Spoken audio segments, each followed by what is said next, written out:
The streets pulse with energy. People rush past one another, chasing time like it owes them something.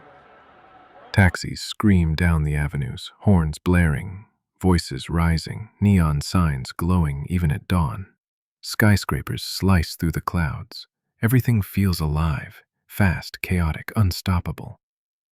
No one expected the unthinkable to strike the heart of this city.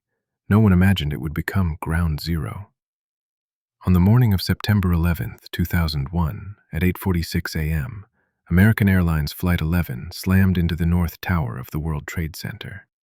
Smoke and fire poured out of the building, but the city still clung to hope that it was a terrible accident, until, just 17 minutes later, at 9:03 a.m., United Airlines Flight 175 struck the South Tower.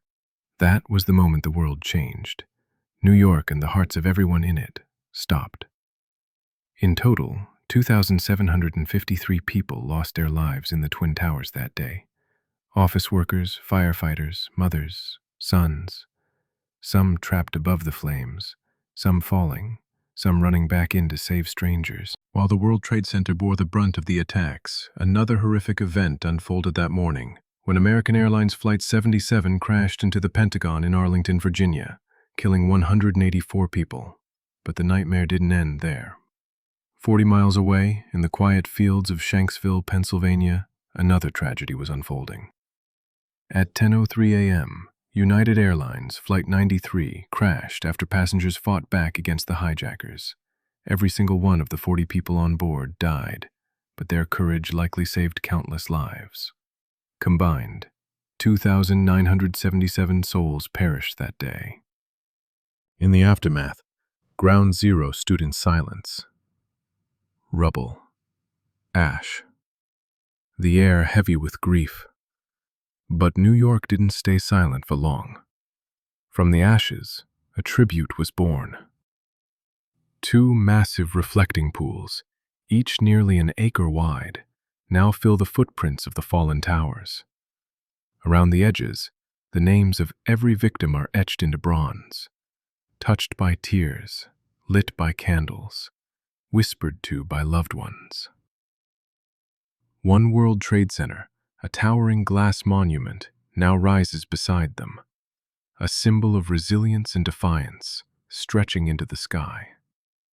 In Arlington, the National 9/11 Pentagon Memorial features 184 illuminated memorial units, each bearing a victim's name and representing their age at the time of the attack.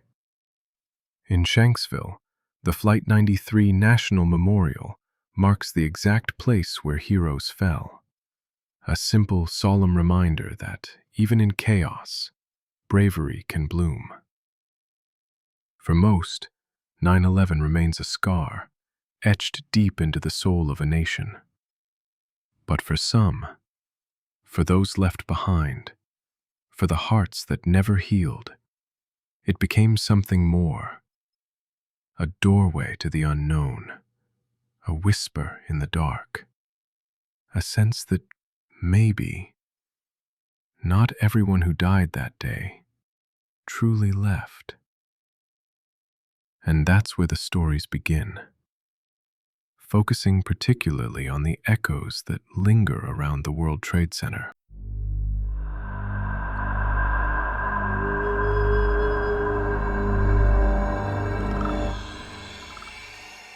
Okay, so I want you to picture this.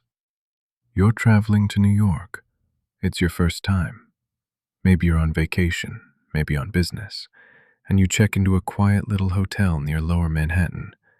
Nothing too fancy, just enough for a good night's rest. They give you your key, smile politely, and say your room's on the 6th floor. You thank them, head up, unpack a little, and open the curtains to check out the view. And right there, just outside your window, you see it. The deep, open space where the World Trade Center once stood. A graveyard. You're looking into a mass grave, and the moment you realize that, you suddenly don't feel so alone in that room anymore. Back in 2015, Nikki was working as a night receptionist at a small hotel that sat almost too close to Ground Zero. like next door close. One entire side of the building overlooked the memorial site. You could literally stand at your window and stare down into the footprints of where the Twin Towers once stood. When their guests checking in at the hotel, the staffs would try avoid putting them to the side that faced the chilling sight. Why? Because so many people were reporting sometime woke up and then, middle of the night, sometimes from nightmares, sometimes from this eerie pressure in the air, like something was watching them. They'd get up, walk toward the window, draw the curtain, and freeze, because pressed against the glass, face to face with them, were dozens, sometimes hundreds of faces, many emotions, mostly scared, staring directly into the rooms from the outside, as if they were stuck there, as if they had nowhere else to go. It wasn't fog, it wasn't reflections. These guests would be screaming, crying, begging to change rooms. Some left in the middle of the night and never came back. Nikki and the front desk staff developed an unspoken rule: never assign a guest to the World Trade Center facing side unless every other room was booked. And if they had to give one out, they'd warn people not to open the curtains. Nikki's shift would often end around 3 or 4 a.m. It was always quiet, the city asleep, just the occasional taxi sweeping past. But sometimes, especially on cold, windy nights, she'd hear something. It would start soft, like a moan in the wind, but then it would grow, layered, like the sound of thousands of people crying out at once. She wasn't the only one. Staff heard it too. Even guests mentioned it the next morning, but no one ever talked about it for long. They just nodded, shrugged, called it weird wind, and moved on. Because how do you explain a sound like that? The sound of pain that still lingers. Nikki tells herself it had to be the wind, because the alternative is too terrifying. You ever get this feeling, like someone's watching you, but when you turn around there's just nothing? That's exactly what happened to a group of workers in Staten Island, sifting through debris at Freshkills landfill after 9/11. They weren't poking around just scraps. They were standing among the remnants of thousands of lives lost, and one of them glimpsed something surreal. A vast, desolate stretch of land on Staten Island, miles away from ground zero physically, but never far emotionally. Day after day, trucks dump tons of rubble, steel girders, shattered glass, personal belongings, and men and women, hardened by first response, painstakingly search through it all. It's midday, the sun already casting long, dusty shadows. Retired NYPD Lieutenant Frank Mara is overseeing a crew he's come to trust. They're exhausted beyond belief.